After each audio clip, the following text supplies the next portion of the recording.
This episode of Elevate Your Leadership is brought to you in part by iFly Virginia Beach Indoor Skydiving.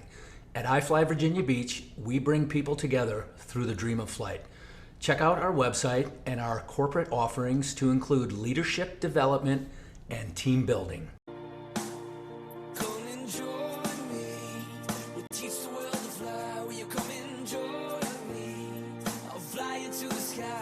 Welcome to the Elevate Your Leadership podcast series with U.S. Navy Special Operations veteran, CEO, and hockey fanatic Bob Pizzini. Bob discusses leadership, success, failure, defining moments, and hard lessons learned with guests who are intentional in their approach to leadership. Leadership is a perishable skill. Use it or lose it. In this series, entrepreneurs, industry executives, academics, public figures, and other highly effective professionals share their formulas for success with you. Welcome, everybody, to this episode of Elevate Your Leadership with me, your host, Bob Pizzini. The point of the Elevate Your Leadership podcast is to bring value to you, dear listeners, to bring things to you that you can take action on immediately. Leadership is a very personal brand. Leadership is something that you should develop based on what you're comfortable with and what you find to be effective. In my last episode, I talked about the art of leadership. And in the art of leadership, we have a definition. We build a foundation, and that foundation starts with a personal definition of leadership. And then we identify power styles and leadership types that we prefer, that we naturally adapt to.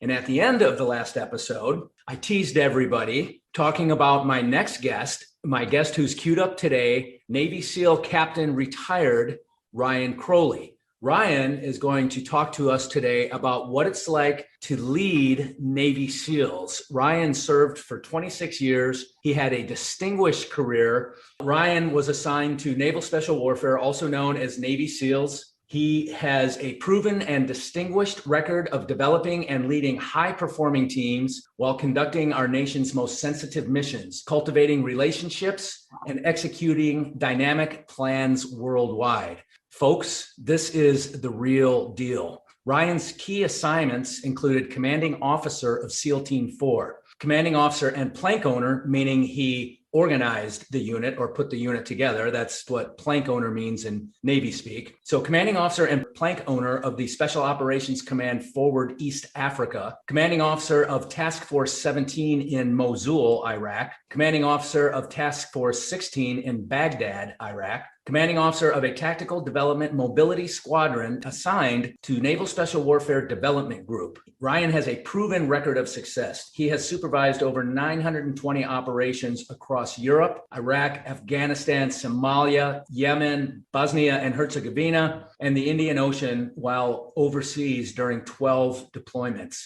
Folks, it doesn't get any more real than this. Ryan led more than 245 tactical operations at the squad, platoon, and troop levels. He was awarded the Legion of Merit, 3 Bronze Stars with Valor, 5 Defense Service Medals, and 3 Navy Meritorious Service Medals for leadership and decisive action in combat. Most impressive, to say the least. As a retired Navy explosive ordnance disposal special operations operator myself, I can tell you that this is an extremely impressive record of accomplishment that is not achieved by many people in the U.S. Navy. Charity and community involvement. Since Ryan retired, he founded the Warrior Sled hockey team. He founded the Warrior for Life Fund, which we're going to talk about.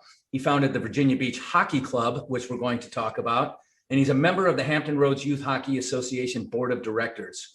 Ryan currently works for an Alaskan Native corporation and has the lead government contracting position and all the needles and syringes in support of Operation Warp Speed, encompassing over 1 billion products. There's more. I could go on. Ryan, it's a pleasure to have you on the Elevate Your Leadership podcast. Thank you for being here today. Bob, thanks for inviting me. It's a great honor. And, when I look back at all those things you just described, it seems like a lot but I can assure you it goes by really fast. And I have a short memory on a lot of those things. So we'll see if I can remember a piece of them and be able to speak to it in a way that makes sense. Great. Well, what we're doing is bringing value to our listeners, and there's no doubt that you're going to bring tremendous value. In my last episode, I talked about the art of leadership and building a foundation and making sure that you have, that the listeners have, that I have a deliberate approach to leadership. Can you kind of talk about your approach to leadership, generally speaking? Absolutely. I'll start by saying that it, changes over time. Right. So my approach to leadership when I was a junior officer is certainly not the approach that I take when I'm a more senior, and now even as a retiree, it changes. And I think that's reflective of always trying to learn something new, and then also reflecting back on things that have happened in the past and learning from those, pausing and taking some time to rethink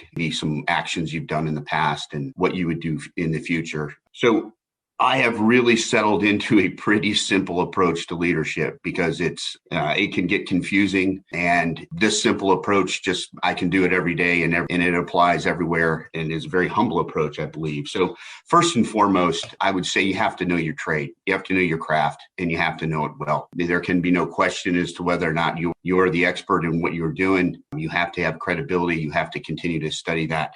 You have to know it inside and out. You as an individual have to know your craft, but your teammates around you, the most important thing, it comes down to one word for me, and that is alignment. So I have to have a team and that we're all aligned and we're all pulling in the right direction. And that doesn't mean that I want to be on top of everyone and making sure that they're going exactly the right direction. You want to give your subordinates and your mid-level leaders a little bit of room to come up with some of their own plans. But, once they're about 10 degrees off the direction that you're pointing, that's when you need to bring them back in and continue with that alignment so we're all pulling in the right direction. As soon as you see somebody pulling about 90 degrees off of you, that's when your leadership, your project, your team, your mission is going to go sideways. So alignment is just absolutely the most important thing for me. I check those vectors almost daily and review them with my subordinates, and sometimes just in my head when I wake up in the morning and say, hey, are we all aligned in the right way? Are we doing the right thing? And then finally, my number 3, and I just keep this in the back of my mind because people want to lead and they want it to be perfect, and they want to lead by example all the time. What I've learned is leadership and success is imperfect. You're going to take 2 steps forward, 2 steps back, 5 steps forward. You're going to say some things that you didn't mean to say. You're going to do some things that you didn't mean to do. A good leader will pick all that up and continue to press forward. Some of these assignments take years to get over the goal line. So you just have to continue to do that. Take a humble approach, and remember, success is imperfect. You got to be professional. You got to know your trade in and out, and you got to maintain alignment. If you can do that, you'll be a successful leader. I don't care what business or military organization you're in. Boy, there's a lot to unpack there. Holy cow. You mentioned rethinking leadership, evaluating decisions you made. And did I do that right? Could I have done that better? That's a great point. Metacognition is what I call that in the Elevate Your Leadership series. Being metacognitive, thinking about thinking and coming up with ways to do things better. Knowing your craft, that's incredible.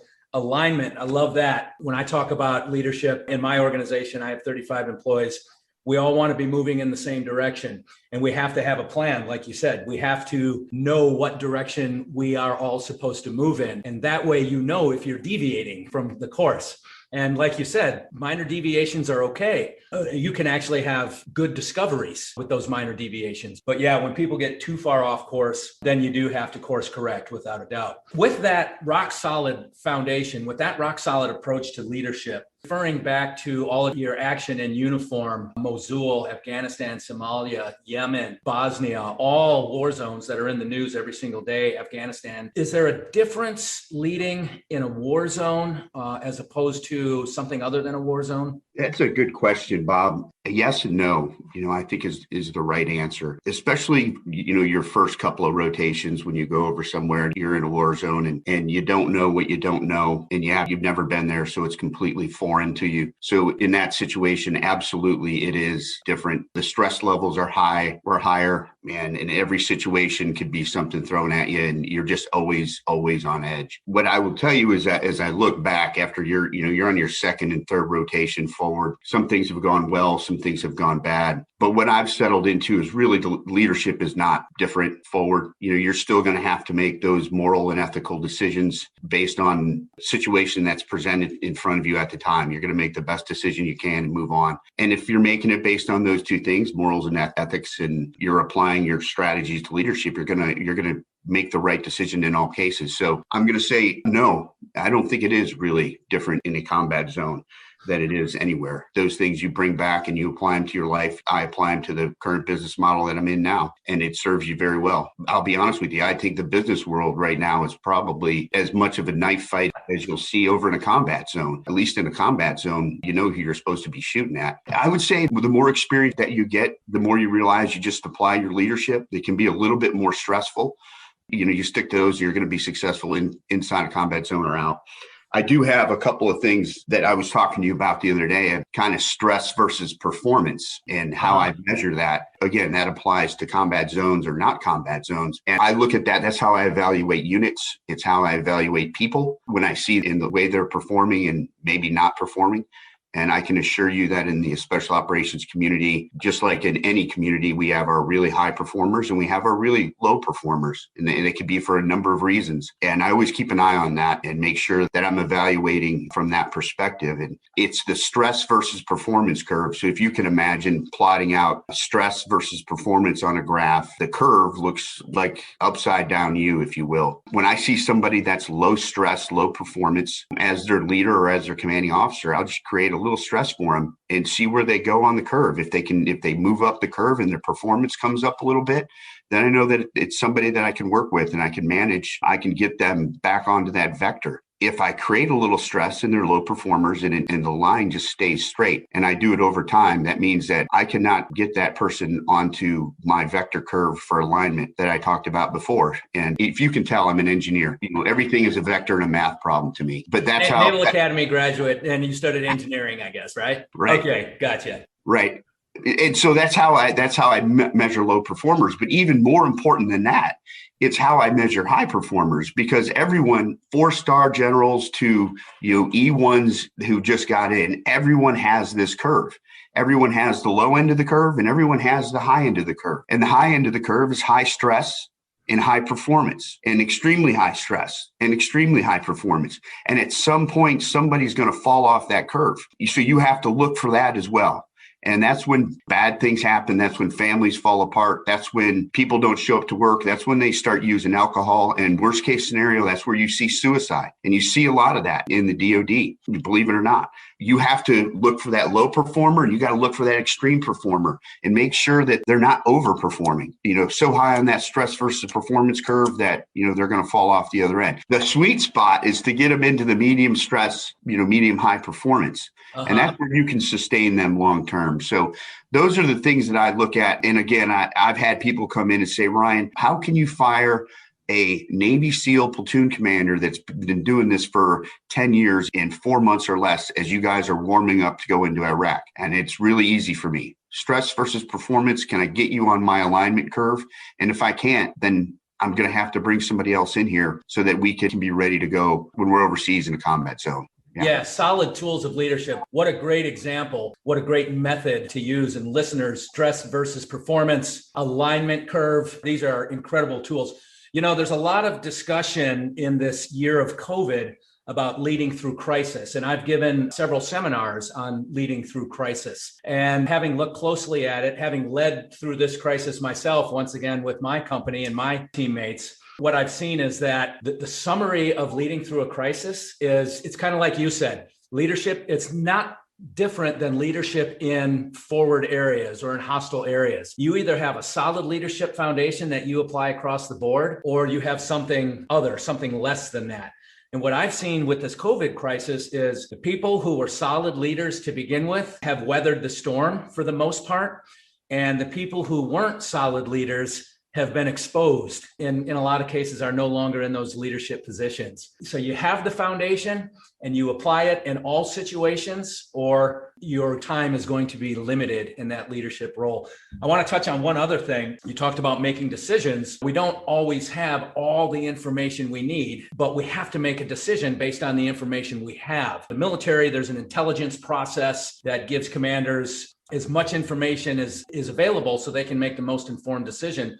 But in business, and once again, especially in this COVID environment, leaders don't always have 100% of the information they need to make a decision. But if they hold up and they don't make a decision, you're holding up your team. Your team is ready to perform. Your team is ready to execute. And if you don't act decisively, the negative implications could be significant. Doesn't mean you always get it right. And that's what you alluded to as well, is you don't always get it right. But if you're acting out of moral and ethical character, which you mentioned, and your actions are legal, you can stand behind your decisions even when they're wrong. I think that's rock solid. How do you develop subordinates? How do you develop leaders? How did you do that throughout your career? How do you develop others? Great question. First, I'll tell you that I was really lucky in that I was surrounded by people that came in and took the time to work with me and to develop me as a leader and really do what I say is the hard work.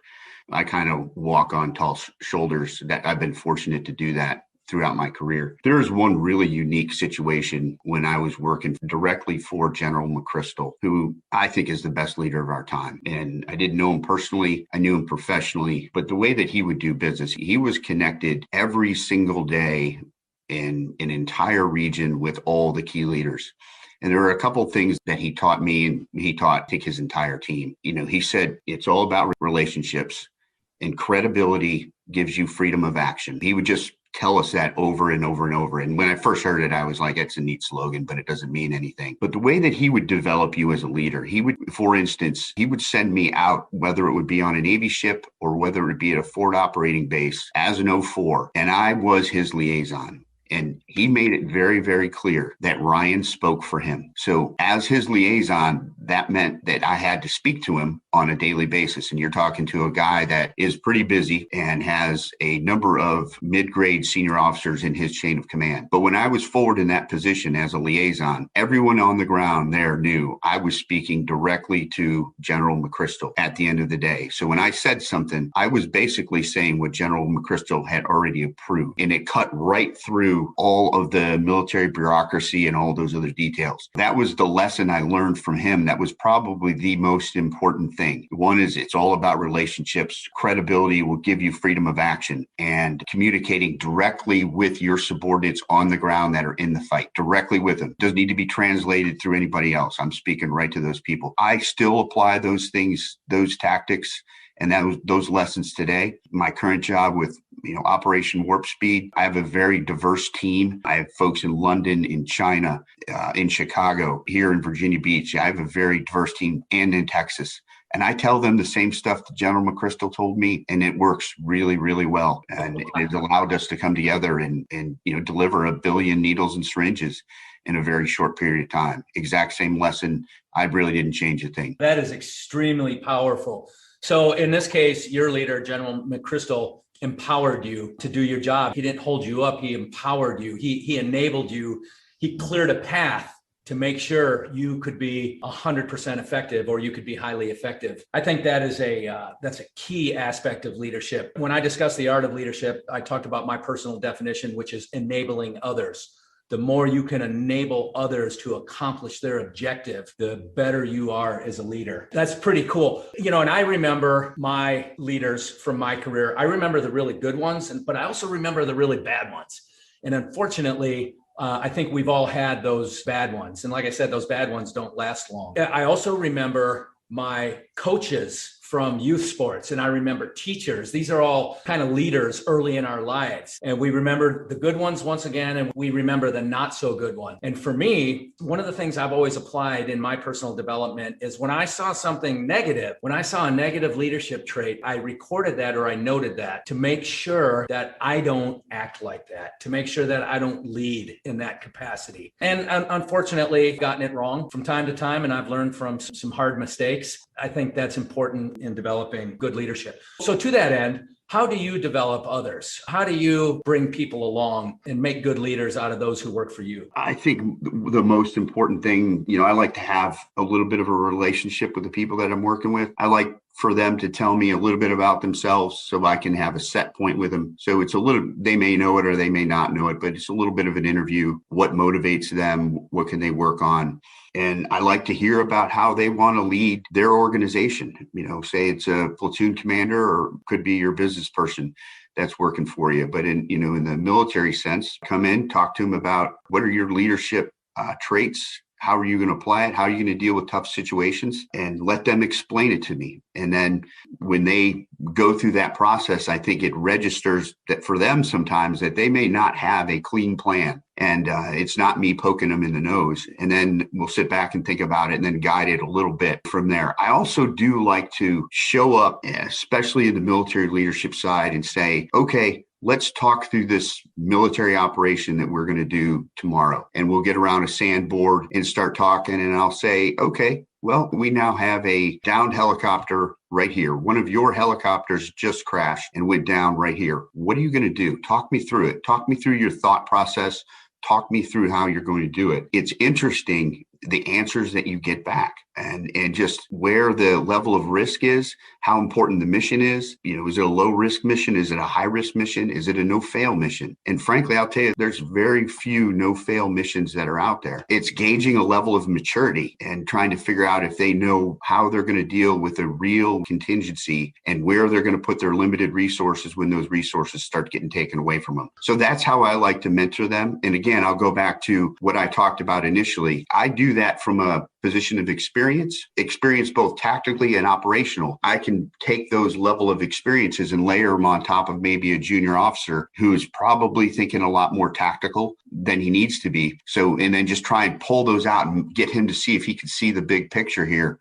What's the most important thing? And then I want them to start thinking that way. One of the other, I think, good examples that I'll give is when we were in Baghdad and Mosul, and my job was really to do command and control. And we probably have 4 to 5 different maneuver elements, moving in the course of the evening. And the way that we do business these days is we'll go strike one place, really a strike to develop, do some interrogation, and then we'll flex. What a flex means that, hey, we may have been 4 houses away. So we'll flex down to the next house and we'll do a quick interrogation there. And then we may see a guy starting to run down the road and we'll start tracking them. And the guys are on the ground and they are just simply eating. They are just going after it, right? And it's like the speed of war. There's nothing more impressive than seeing a group of guys that can move that quickly through that type of environment and continue to flex and just go after the target. But at some point, you have to call them on it. At some point, when the sun's coming up and the AC-130 starts checking off and the fuel levels on your aircraft that you have in holding are going down to where they're almost bingo, you got to talk to those guys on the ground, your platoon commander, and say, hey, we're out.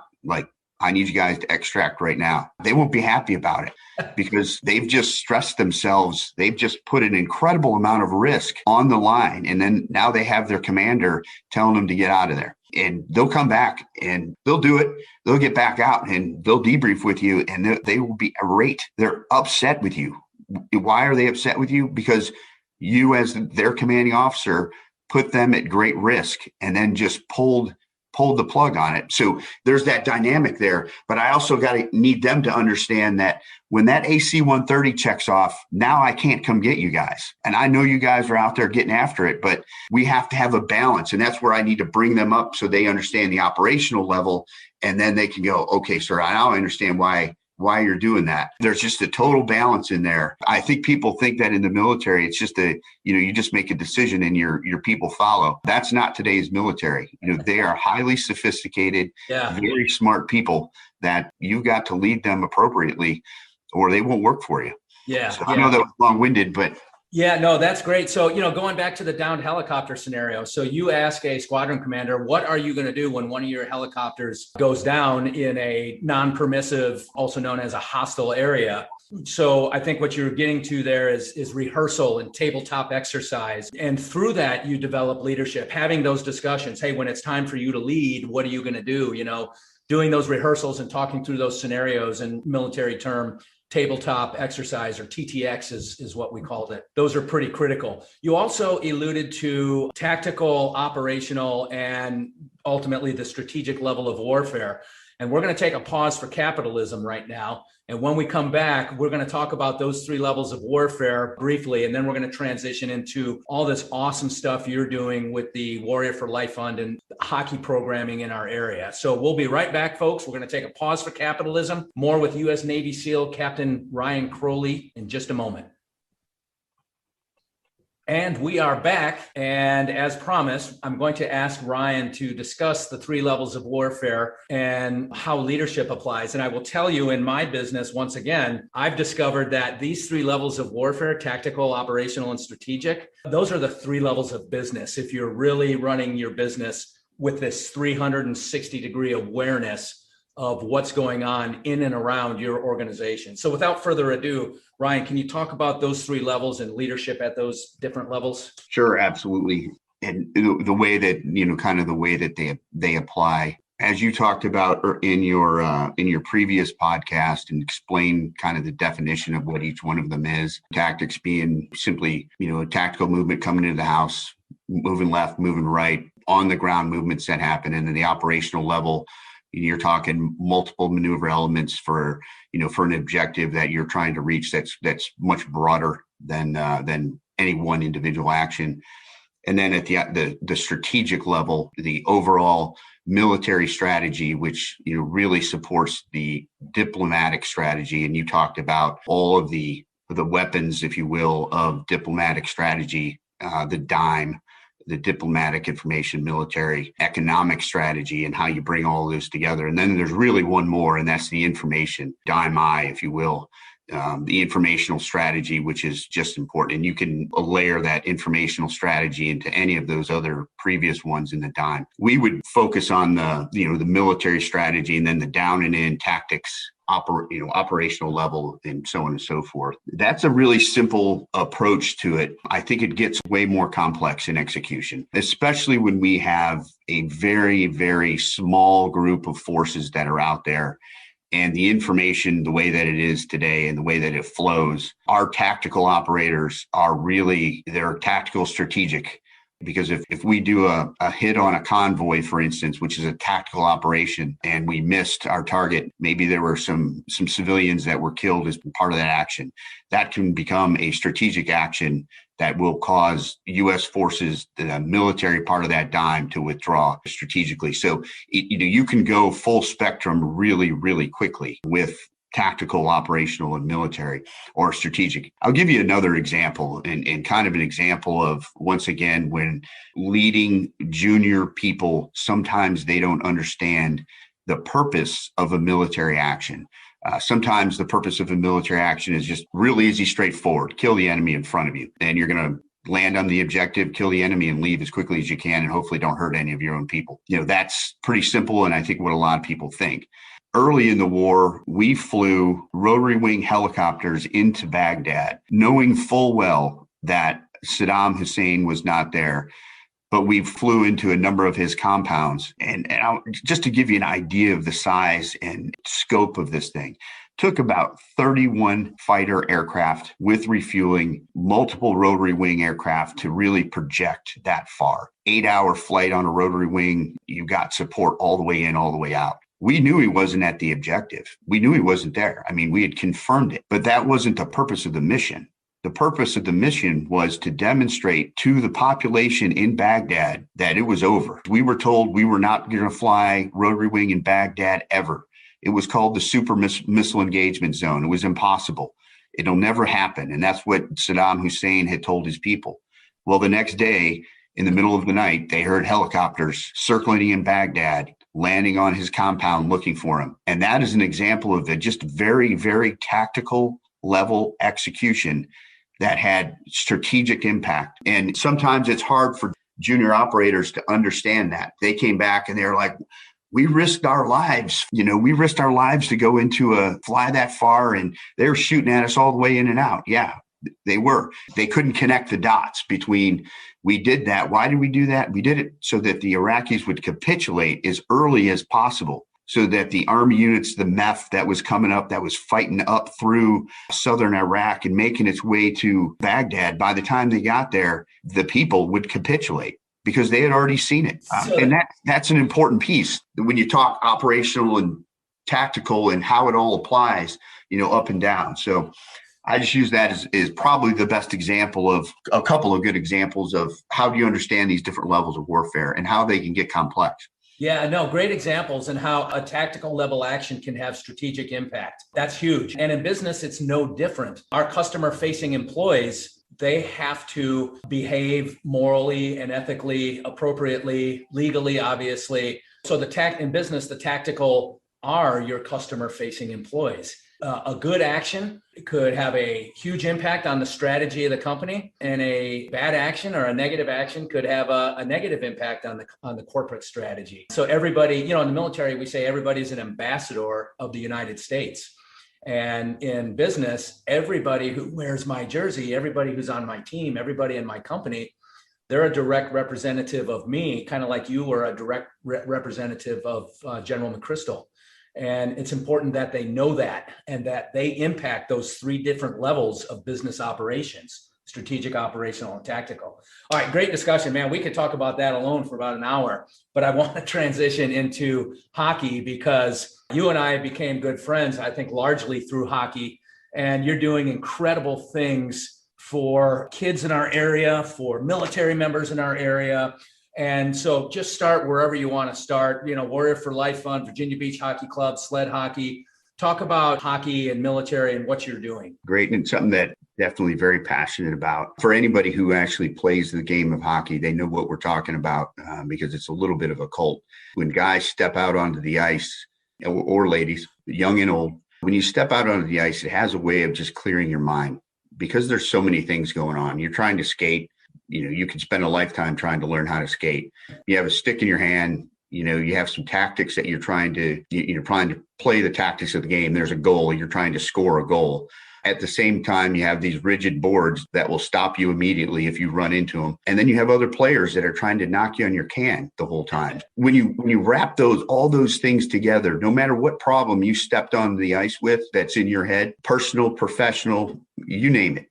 When you step onto the ice, you don't think of anything else but ice hockey and staying alive while you're out there. So it has that just incredible effect of therapy is pretty amazing.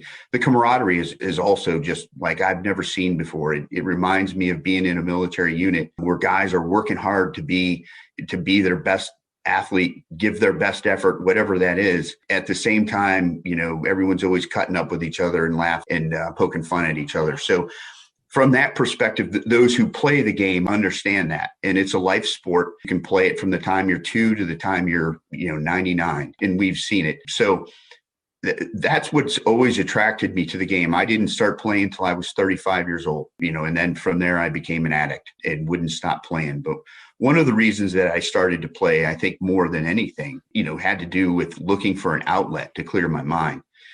Some things that, I'd been struggling with, went through a divorce. My ex-wife had some medical problems, and it just snowballed into a really tough situation for me. Go back to that stress versus performance curve that I described earlier. I was at the very top end of that curve, and I recognized it. And I knew when I went to go play that it brought my stress levels down significantly. So I took that and turned it into, if that's good for me, it's probably good for a whole host of other folks. So we created an environment, created a program where it didn't matter what level you played at. The important thing was that you came out and played. And we did it. And we brought family members out there. One of the family members, one of my players said, "Hey, would you mind if I bring my son out? He's a quadriplegic." And I just thought about it for a minute. I said, no problem. Bring him out. Let's see what happens. Took him out, pushed him around on the sled or in his wheelchair, not even on a sled yet. And the coolest thing, Bob, in the world, this kid had never played a sport in his entire life. And somebody pushes the puck out in front of him, and I'm pushing him from behind. He's got one arm that he can manipulate the stick with. And that puck went out in front of him, and you could see him come alive. I mean, literally in his chair in the rush of the game. Just like I would, just like you would. And when I saw that, I knew I was onto something. I'm like, wow, this was the first time that this young man had ever felt the rush of the game from inside the game. And it could be any game. In hockey, he was right there and he took a swing at it. He missed the goal, but man, he was happy as I've seen him. And that was really neat. And from there, I scratched my head and I said, hey, I think there's this sled hockey thing out there. A couple of weeks later, USA Hockey gave me a grant, gave me my first 5 sleds. And then we've taken off from there. I've had people in the program that started from not ever playing a sport in their life and ended up on the U.S. national team. Almost made it to the Olympics if it had been in an off season, the Paralympics. Right there from our program that we started. From there, we're just looking to expand and have more programs and support the military and give recognition to what's gone on in this community here in Virginia Beach over the last 20 years with the Gold Star kids, with the military families, with the veterans that are struggling, with families, with folks that were born with spinal bifida and never played a sport in their life. It's interesting when you wrap it all together. It makes for a great community. It does really good stuff to connect people and keep people above ground. I think that's incredible. You talk about the relief you get being on the ice and how you're applying kind of some of the skills you learn in the military. You're applying that on the ice. So you talked about in the war zone, flexing to the next target, on the ice. We're flexing to the pass. We're flexing to the goal. We're constantly flexing. 99% of the time when you're on the ice, you do not have the puck, but you're being strategic in your tactical movements, if you will. We're moving to the open ice or we're blocking somebody out. So very, very comparable to some of the mission stuff we've done. You talked about the Paralympic sport as well. And, I think it's noteworthy that sled hockey is the largest and most popular Paralympic sport. And very robust community, strong support from the NHL, and just an incredible thing that you've developed. I've seen the development over the years to the point of having a travel tournament, I think last weekend or the weekend before. So a sled team from a different area came to Virginia Beach. That's incredible. So regarding the Warrior for Life Fund, which is kind of the vehicle with which you apply hockey to better people's lives, especially service members, military members, where are you taking the Warrior for Life Fund? What's your vision ultimately to have the greatest impact? My goal with that, we started it about 7 or 8 years ago, and it continues to grow. But my goal is to professionalize so that we can serve more people. There's a great demand out there. I see it every day inside the community, men and women that can be out there as part of this community, helping each other, therapeutic approach to sports, whether it's a disability that you were born with, you're playing stand-up straight hockey, some of the memorial games that we have, or even, some of the guys that have what I call learned disabilities. So a guy that maybe lost his leg, or a guy that has some back problems and can't stand and play.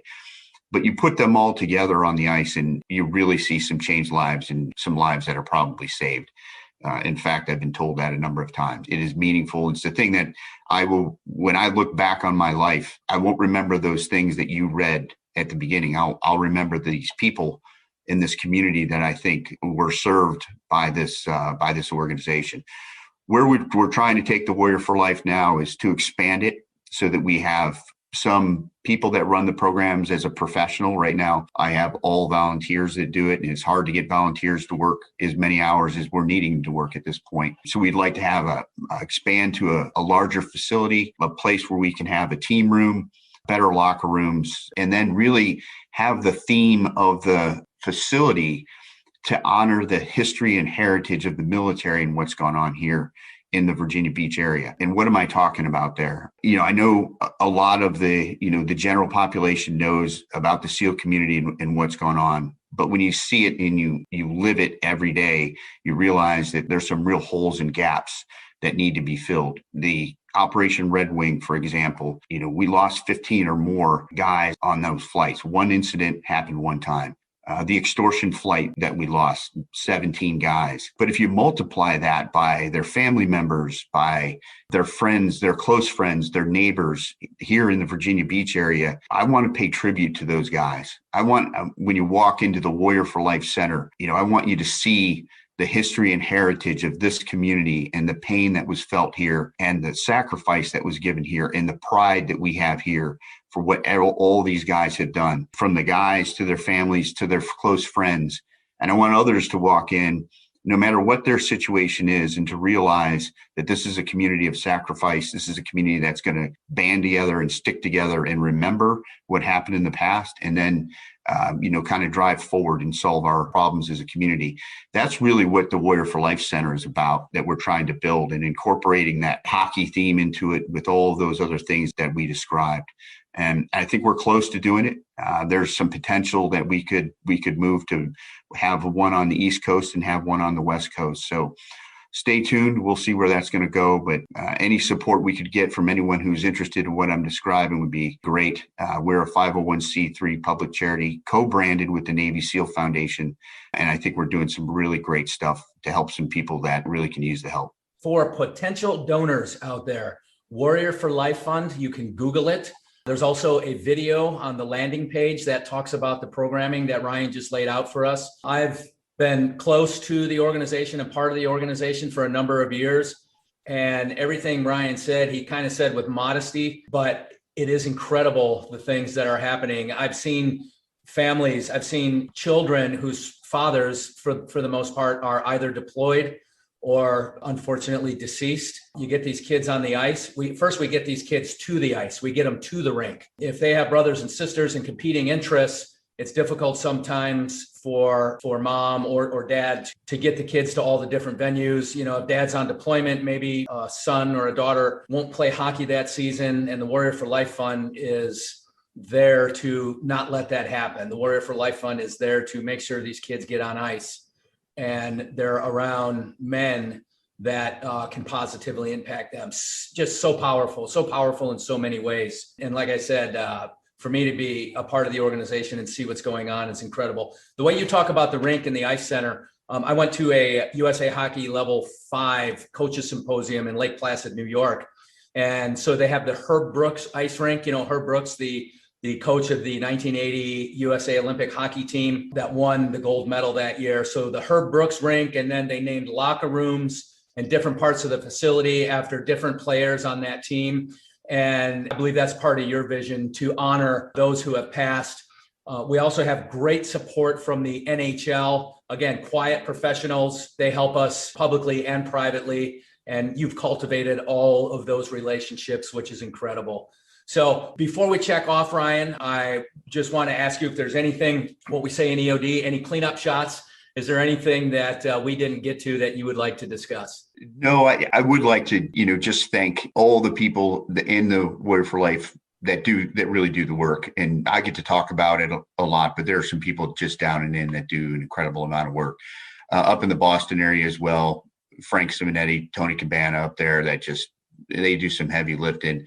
And then I'll even say, I'm going to shout out to Kevin Miller, who's got to be one of the coolest guys I've ever met, active player up in Boston. He sends us his gear, his extra gear every year.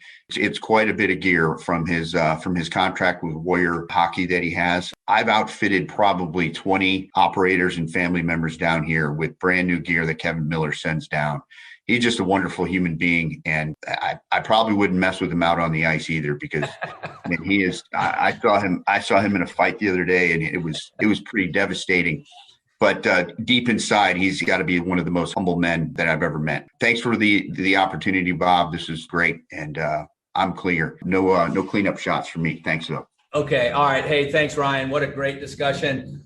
Thank you for listening to the Elevate Your Leadership podcast. To contact Bob directly or to learn more about how Bob can advance you and your organization through leadership training, team building, executive coaching, and public speaking, visit robertpizzini.com.